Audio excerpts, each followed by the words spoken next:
about you, Anthony? What inspired you to join? Well, there was a push and pull factor. When I joined the industry, it was 2008. Prior to that, I was already a head of sales in a telecommunication MNC. Well, that caused me to travel a lot. At that point in time, my son was still very young. So to me, there was a push factor. The career path was very clear. I was doing very well, but I would travel a bigger and bigger region and have less and less time with my family. So I just felt that maybe it's good to go for a change. Then there's a pull factor. I love investments. Even in my MNC days as a management staff, I could still squeeze every day a couple of hours to do investment, trading. I even went for investment competition during my very busy time. So I feel that it's a calling. Since I love investment so much, love to manage wealth, and therefore here I come. I joined the industry.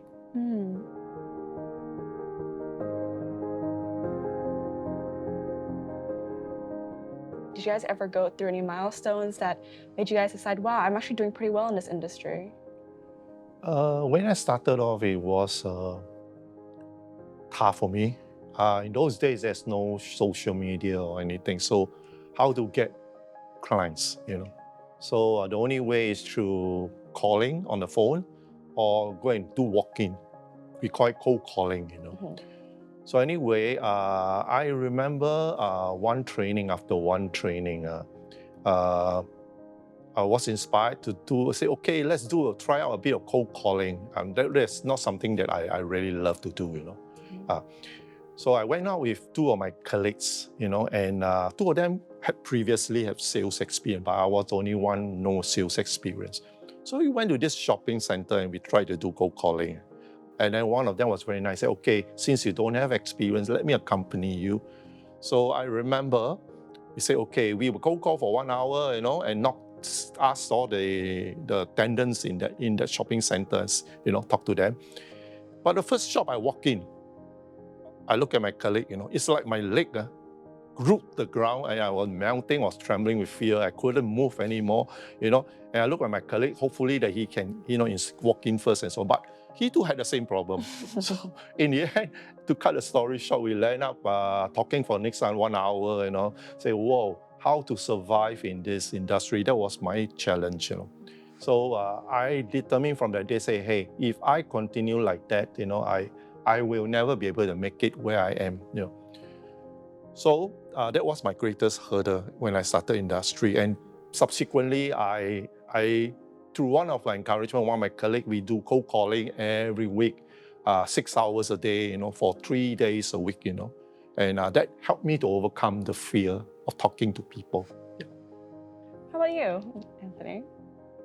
The challenges in the industry, for my case, is quite unique.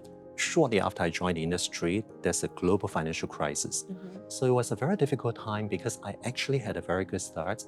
I managed to get a Rookie of the Year award within the first 6 months, just based on first 6 months of production. But then, after that, the market really crashed. So sales was slow, the confidence among clients was very low as well.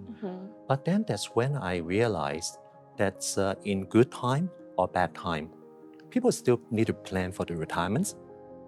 They still need to send their children to education. So planning needs are always there. So as long as we are able to bring the clients back to their focus, back to their goals, there's room for us to do a lot of work together. So with that, I realized that after about 2 years, after the financial crisis, things just get better and better. Then all the clients keep coming back and investment keep on adding up.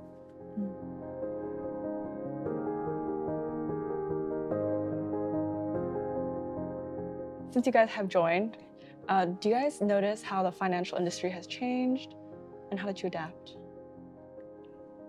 Has it changed a lot since you guys joined? It has changed. The products have become more complex. The clients, especially the younger clients, they seem to be more knowledgeable. They have access to a lot of information. But we will notice that knowing more, having lots of knowledge, does not translate to good planning skill, good investment skill. Actually, in a more complex world, our clients need even more help from us. So would you say it's more difficult now? It is easier to make mistakes. It is easier to commit to the wrong solution. It's not that the products are no good. It's just that sometimes they're just outright not suitable. So it's important for the clients to understand what they're getting.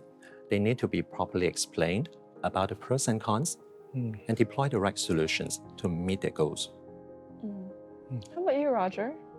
Well, I think the people are more educated these days, and of course, technology has make many financials information and solutions more readily accessible to people.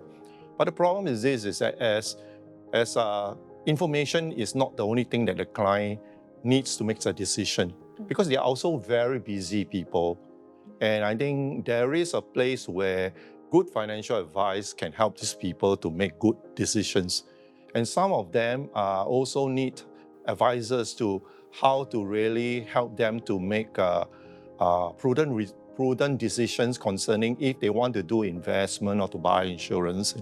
Whether how would it impact them through different stages in their life. So there is a place for us to journey with them, to work with them, to help them, to educate them and understand them, what they are doing, what they want and so on, and help them to make changes. I think this is where the work of a financial advisor, journeying with them, will greatly help the clients.